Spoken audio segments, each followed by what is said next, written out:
In this lecture, we will discuss some problems related to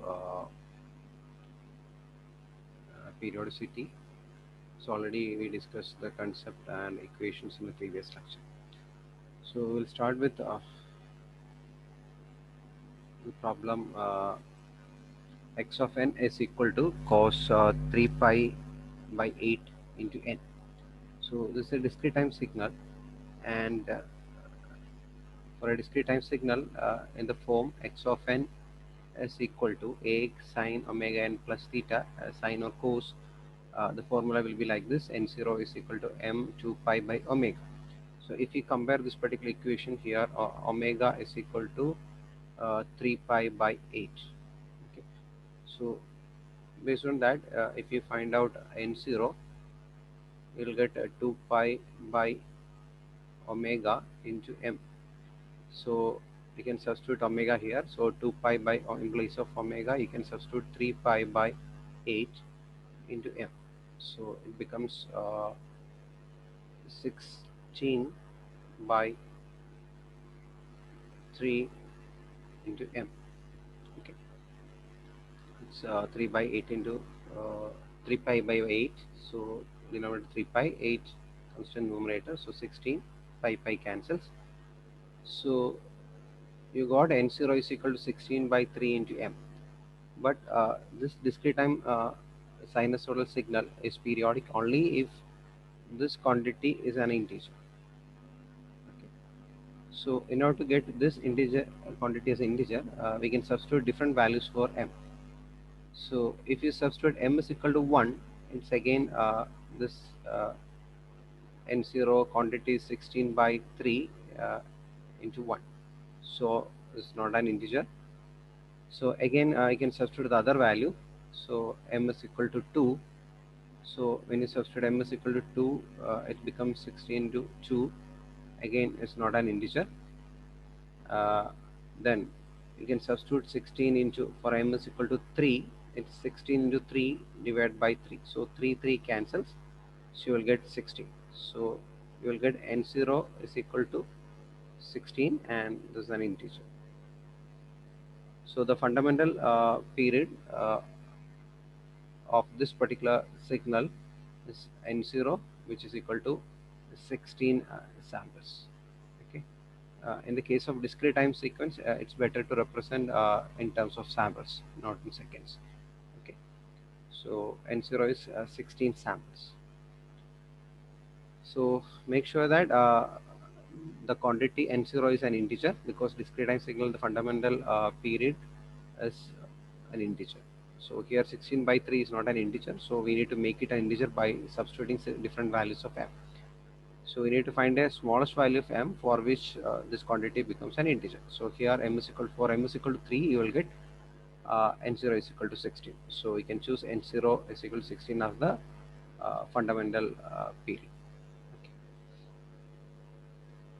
Now we can discuss another question.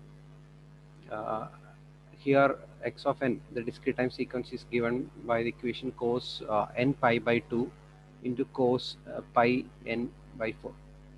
So when you see the question, don't directly apply the rule, because the rule says that when sum of two signals, not product of two signals, sum of two discrete time sequence is periodic when n1 and n2 are, or two signals are individually periodic. That's a case in the case of discrete time signal, or even in the case of continuous time also. The rule is for the sum form, not the product form. So when you get a question like this, first you need to convert this product form into sum by using any one of this formula. So here we can choose this particular formula: 2 cos A cos B is equal to cos A plus B plus cos A minus B. So by applying this particular formula, you can write your x of n like this. It becomes 1 by 2. You can write cos A plus B. So here it is A and this is B. So A plus B, you can write n pi by 2 plus n pi by 4 plus cos A minus B. So for cos n minus a minus b, you can write n pi by 2 minus n pi by 4. Okay, so we can evaluate this. So here it is addition, but the else denominator is different, so we need to make it a, we need to take the LCM.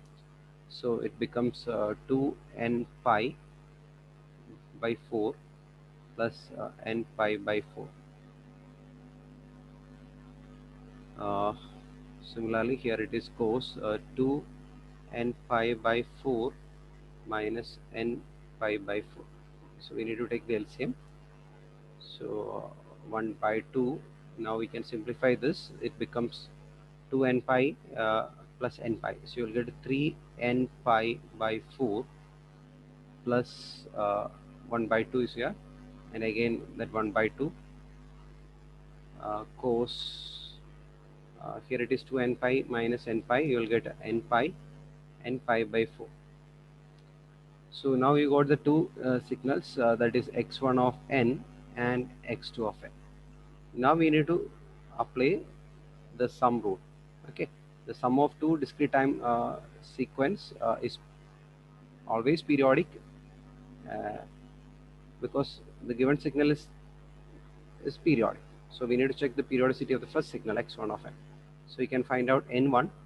So n1 you can find out by applying the formula which is given by n0 is equal to m2 pi by omega. So here you can substitute n1 because there are two signals. So 2 pi m by omega. In place of omega you can substitute 3 pi by 4.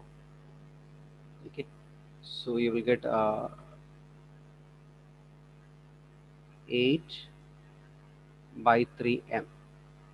Okay, so and we need to find out this quantity is an integer. So if you substitute m is equal to 3, you will get n1 is equal to 8 by 3 into 3. So finally you will get n1 is equal to 8 samples. So this so we can say that the first signal x1 of n is a periodic signal with fundamental period n1 is equal to 8 samples. Similarly, you can approach the next part, n2 or x2 of n. Again, you need to substitute 2 pi by m by the fundamental frequency, that is pi by 4 here. So if you substitute that, you will get it becomes 8m. Okay. So you will get n2 is equal to 8 m. So when m is equal to 1, you will get n2 is equal to 8 into 1. So for the smallest value of m, you will get n2 is an integer, so 8 samples. So if you compare these two equations, you identified that n1 and n2 are same. So and n1 is a periodic signal and n2 is also periodic with 8 samples. So the fundamental period n0 of the signal x of n can be written as LCM of n1 and n2, and we know that both the signals are periodic with samples 8. So LCM of these two signals is simply 8. So finally you'll get 8 samples as the fundamental period. Okay, so individually we need to check the periodicity. So we got n1 as an integer. For smallest value of m, as here it is 3, and in the second case for m is equal to 1, you are getting the sample 8 samples. So here we don't want to check the condition n1 by n2 because individually if they are periodic, then the sum is always periodic in the case of discrete time signal. So there is no need to check this particular condition. Okay, but if you check, you can see that it's 8 by 8 or it's 1 by 1. So it's a rational number. So the sum x of n is a periodic signal. Okay, it's a periodic signal. So now we can see another question. Again, here you can see that it's a discrete time sequence, but you can see three signals here: x1 of n, and x2 of n, and x3 of n. So here you can see that there are three signals and the sum of three signals. You can extend the same rule to three signals. Okay, so first we need to find the fundamental period of the first signal, that is n1. N1 you can find out by 2 pi m by omega. Omega is equal to pi by 4 here, so you will get 8 m. So for m is equal to 1, you will get n1 is equal to 8 samples. Okay, so now we need to check the second signal x2. So the first signal is a periodic discrete time sequence, so we'll go for second signal n2. Again 2 pi m by pi by 8. So if you simplify this, you will get 16 m.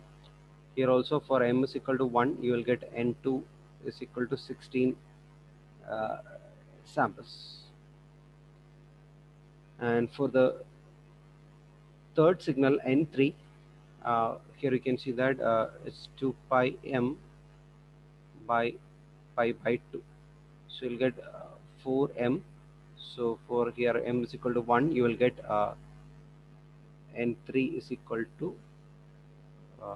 4 samples. So we identified that the three components are individually periodic, and in the case of discrete time sequence, if the sequences are periodic, then sum of that signal is always periodic and the fundamental period.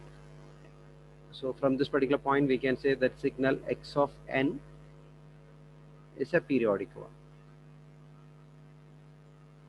And so we can find out the n0, the fundamental period, simply by taking the LCM of n1,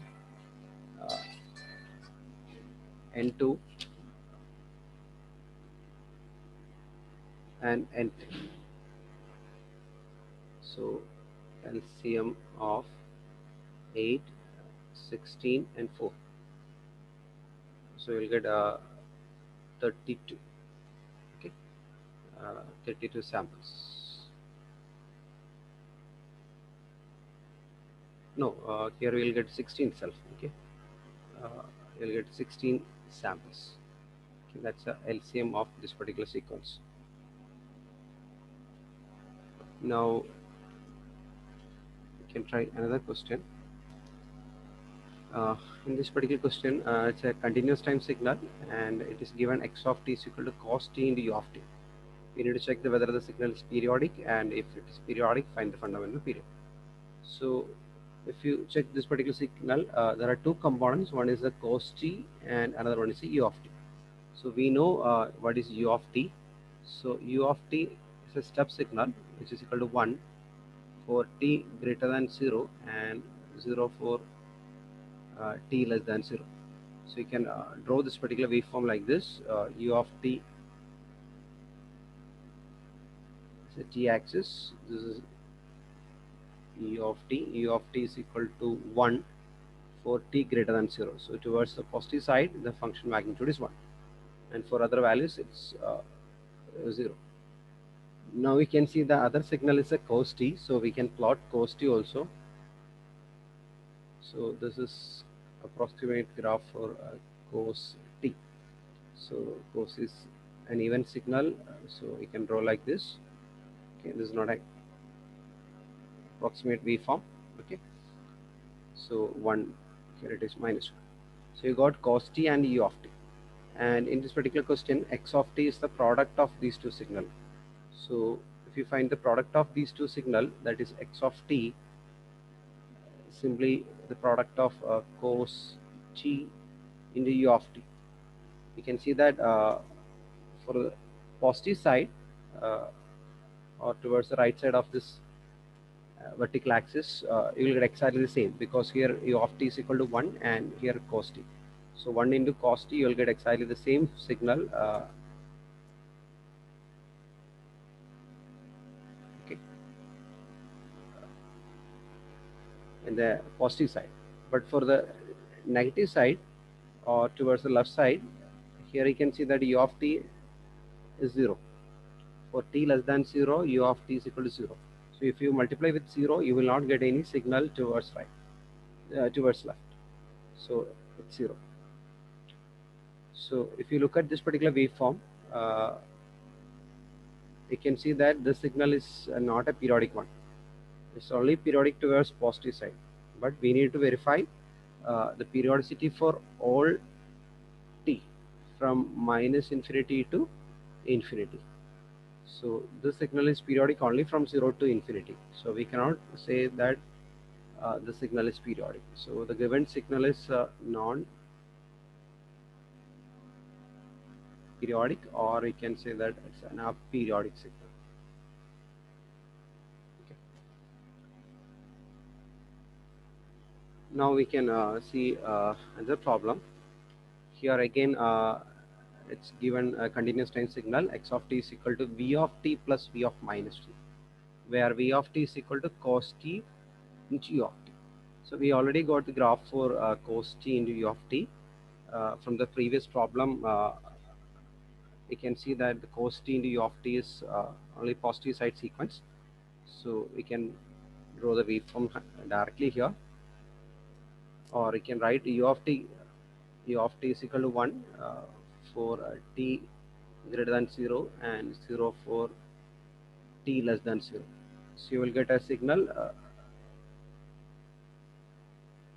only in the positive side. So cos t into u of t becomes something like this, as a cosine signal only in the positive direction. Okay, so this is cos t into u of t, because we already got this particular waveform, and here it is represented as v of t. 0, here it is minus 1, and towards left side it's 0. Now x of t is given as v of t plus v of minus t. So we required v of minus t. So v of minus t we can simply find out by substituting. V of t is cos t into e of t. So v of minus t means simply we can replace t with minus t. So you will get cos minus t into u of minus t. And cos minus theta is equal to cos theta. So you can simply write it simply cos t into u of minus t. So now we need the shape of the signal cos t into u of minus t. So u of minus t you can define like this. U of minus t is 1 for minus t greater than 0. If it is step signal, it's t greater than 0. In place of t, here it is minus t, so we can simply write minus t should be greater than 0. Or if you rearrange this particular equation, or if you multiply with minus, it becomes t and 0, so we need to change the sign.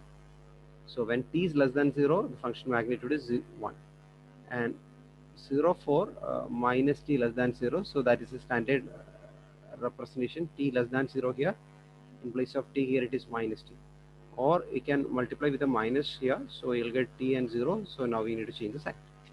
So for t greater than 0, here it is 0, so you will get u of minus t like this.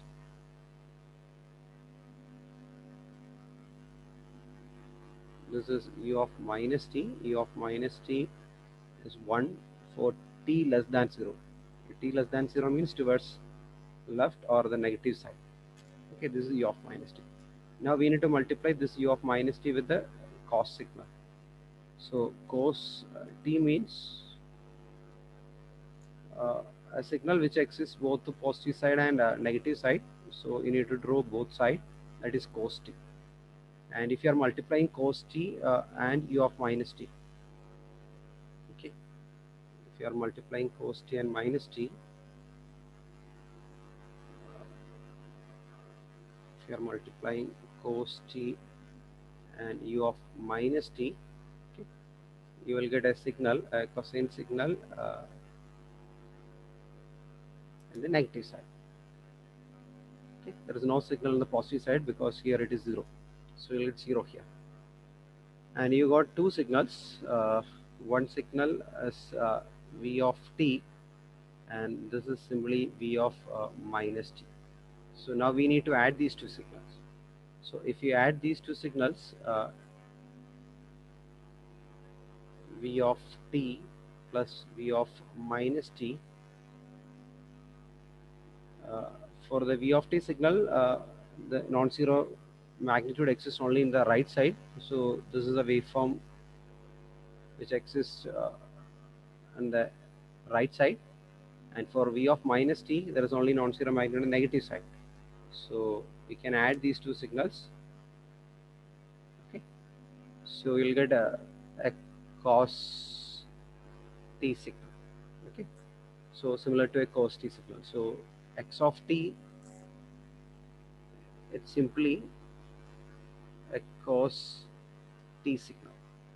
So now we need to find the fundamental period. This is a of the form a sinusoidal signal, so it is a periodic. So fundamental period is 2 pi by omega. So here omega is 2 pi by 1, so you'll get 2 pi seconds. So the fundamental period of this particular waveform is 2 pi seconds. Okay. Similarly, you can approach another question, which is in place of uh, cos t, it is sin t. So we already know u of t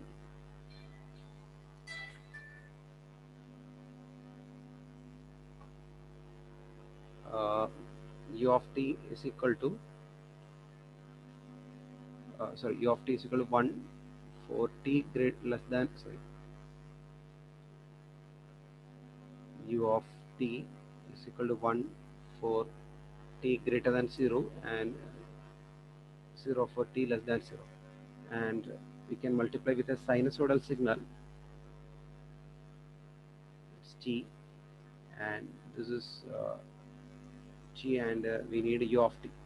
So u of t is equal to 1 for t greater than 0, and we need a sinusoidal signal. So this is an approximate graph of a sinusoidal signal.